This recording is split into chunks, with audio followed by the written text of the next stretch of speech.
So if you're a poor person that's paying rent, cutting taxes don't mean nothing to you. You don't own your house. That tax break don't help you.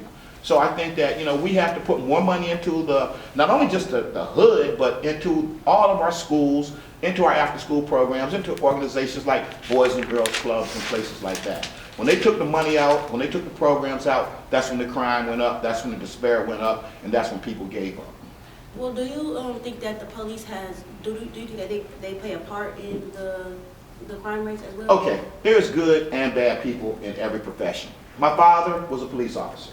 My father was one of the first black police officers in Georgia in the 1950s. Okay? Now, the job of the police is to, 1, protect, number 2, serve. Anything beyond that is not their job.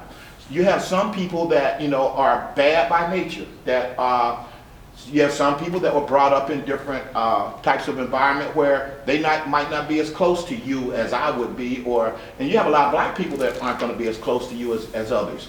But the bottom line is you can't fault all police because there's not 100% bad people in every profession. There's always some bad apples, but I think that a lot of times we can put ourselves in a negative situation that perpetrates a lot of the things that happen with the police. Now, the fact that so many young people are getting shot and all that, hey, that's wrong.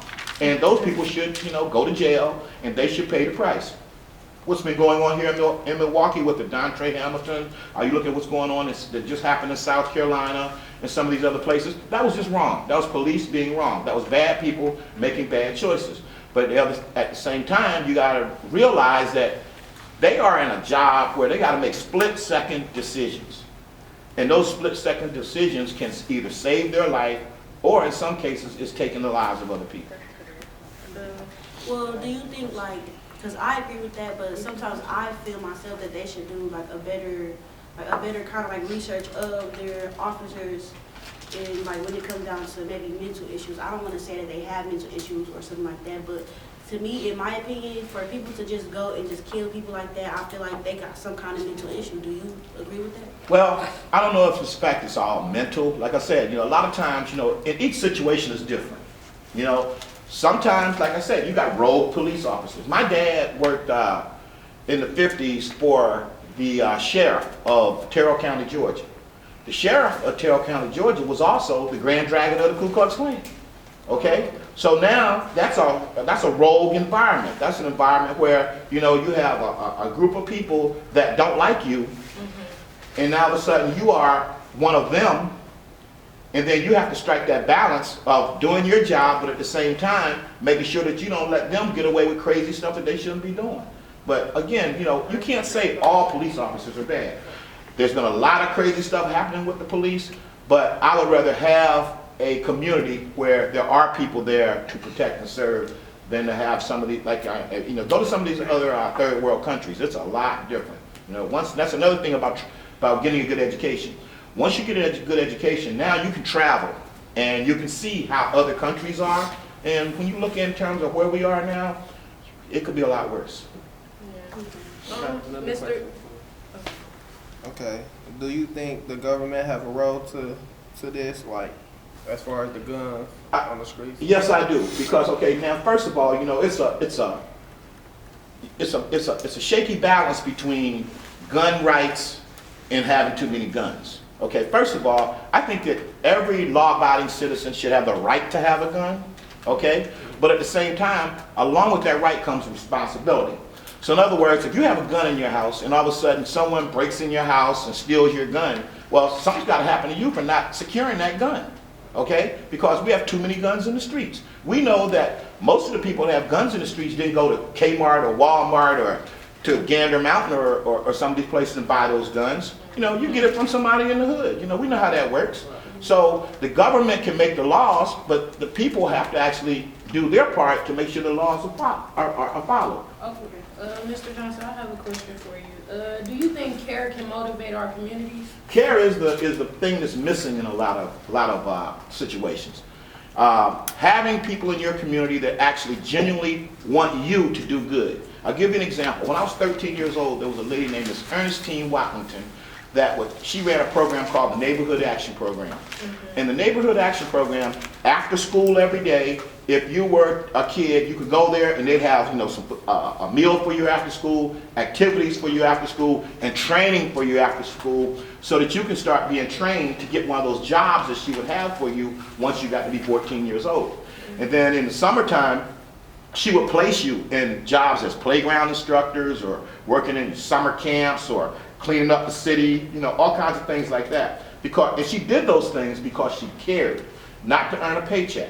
And so I think that over the years, due to, you know, like I said, back to the 80s when it became that I, me generation, you know, we got away from people, and there are still some good people, but there's not as many people that are willing to care and willing to get out there and do something, you know.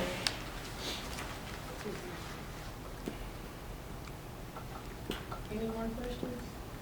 Well, I don't have any more questions, because, yeah. Anybody else in the audience, no questions? No comments? If you don't mind, could you speak to your experiences with the Black Panthers? Well, I'm gonna tell you, I've had a great life.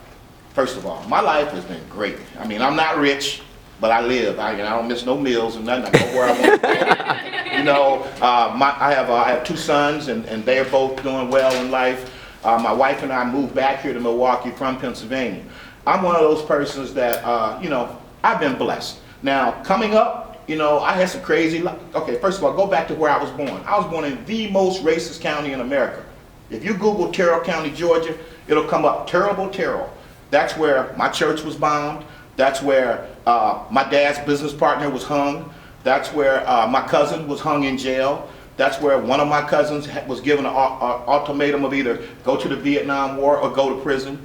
And he ended up coming back home in a box, you know, with one of those funerals where nobody knew if he was in there or not. But for me, I had a lot of reasons that I could have been angry. I had a lot of reasons where I could hate white people. I had a lot of reasons where I could want to get out there and do crazy stuff. But once I moved from Georgia to Pennsylvania, I didn't realize that in Georgia. In Georgia, I thought that's the way it was supposed to be. Then I got to Pennsylvania, and now it's not as segregated, and they had covert racism versus, you know, the overt racism. And at that point in time, I started, you know, becoming more aware of my blackness. Right around 1966, we had a lot of riots and things in our country at that point in time. That's after the King and the Kennedy killings. And you had the Watts riot, and you had riots all throughout our country. And during that time, I was about, 14 years old.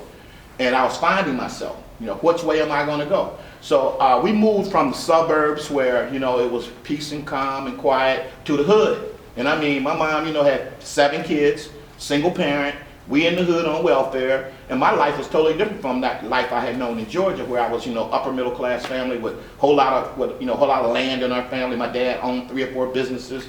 So once I got to Pennsylvania, and the consciousness started becoming more, people became more aware of being black and the whole black experience, I started going to different organizations trying to find out where I fit in. James Brown came out with that song, Say It Loud, I'm Black and I'm Proud. So that's we're like, yeah, we proud to be black. We ain't, then Malcolm X is saying, you know, we're gonna get our freedom by any means necessary. So I was like, you know what? I ain't taking that no more, you know? I ain't going out like that. So then I start, you know, my attitude changed. So in 1969, here I am, I'm like 15 years old. There's a gentleman named Vertus Brady and another gentleman named Ellis Roy. Vertus Brady was the Grand Imam of the Muslims, of the black Muslims. Now there's a difference between the black Muslims and just the Muslims. The black Muslims was mainly a hate group. They were like, we hate white folks, we kill all white folks, everybody get a gun, and we're gonna do this.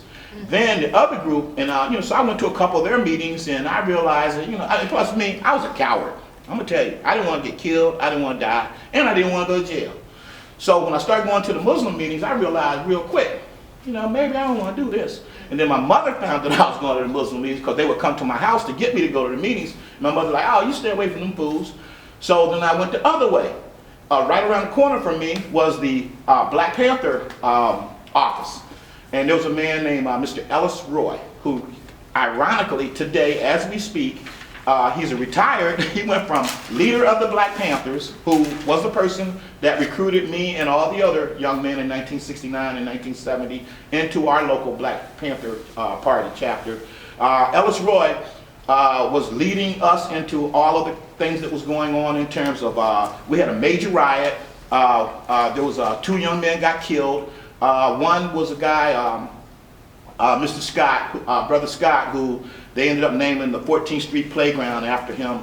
But the thing is okay, so now I'm going to these Black Panther meetings. We're Say It Loud, we're Black and I'm Proud. They had programs, they were teaching us about their programs where, you know, they had educational programs, they was feeding kids, they was helping kids with their homework. And to me, that seemed like, you know, more of the group that I'd want to be a part of. So I went to several meetings. I got involved in some of the things that they was doing. I started volunteering after school, helping out with their after school programs and things of that sort. Well, when the riot came where people was getting killed and they were turning cars over and burning up our whole neighborhood got burned up for the most part. Most of the businesses we had a movie theater right in our neighborhood. The Penway got blown up. Not blown up, but got burnt. Then they ended up changing that to a church. All of the fresh produce stands and all the bakeries and the businesses, most of them left out. If you go back to Harrisburg now, which I just came back from there over the spring break, it's crazy because where we had a good, vibrant neighborhood is now either boarded up, burned up still from the 60s, and most of those businesses moved out, and then you have all these people that come in and just run businesses. They get the money in the neighborhood, then they leave. See, before the riots, the people that were there were people that actually, back to what you said, they cared about our neighborhood. I could go to the bakery and say, hey, you know, we need some money donated for our Little League baseball team, and they would write you a check. I could go to the local grocery store, or my mom could say, she could say, you know, I don't have no money, I want to get something on credit, and they would give it to you. But all of those things changed when, you know, when the Panthers came in. But my whole point is this, you know, I was a young man trying to find myself, so that's why I dabbled in those things. Then later on,